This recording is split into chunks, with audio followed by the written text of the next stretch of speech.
100% ನಮ್ಮ ಅಸಿಸ್ಟೆಂಟ್ ಈ ಕೇಸಲ್ಲಿ ಬೇಕೇ ಬೇಕಾಗುತ್ತೆ, ಇಲ್ಲ ಅವನನ್ನು ನೇಣಿಗಾಕ್ತಾರೆ.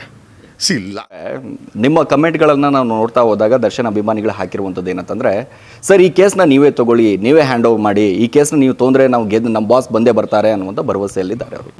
ನನ್ನ ಮೇಲೆ ಆಣೆ ಇಟ್ಟು ಸರ್, ಇದು ದರ್ಶನ್ ಅಭಿಮಾನಿಗಳು ಅವ್ರು ಹಾಕಿರೋದು ನಿಜವಾಗ್ಲೂ ಸ್ವಾಗತಾರ್ಹ. ಬಟ್ ಇದನ್ನು ಕೊಡ್ಬೇಕಾದ್ರೆ ಯಾರು?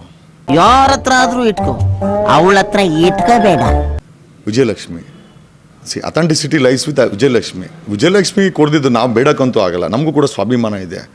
ಮತ್ತೆ ಈಗ ಏನಾಗ್ಬೇಕಂಗಾರೆ? ಬಟ್ ಒಬ್ಬನಿಗೆ ಅನ್ಯಾಯ ಇದೆ ಅಂತ ನಾವು ಧ್ವನಿ ಮಾಡ್ತಾ ಇದ್ದೇವೆ ಹೊರತು ಕೇಸ್ ಬೇಕು ಅಂತ ನಾವು ಮಾಡ್ತಾ ಇಲ್ಲ. ನಿಂದು ಓವರ್ ಆಯ್ತು. ಈಗ ನಿಜವಾಗ್ಲೂ ಹ್ಯಾಂಡ್ಲ್ ಮಾಡ್ಬೇಕಂತಂದ್ರೆ ಅದು ಅವ್ರ ಸಂಸಾರಕ್ಕೆ ಬಿಟ್ಟಿದ್ದು. ಅದು ನಂಗೂ ಗೊತ್ತು.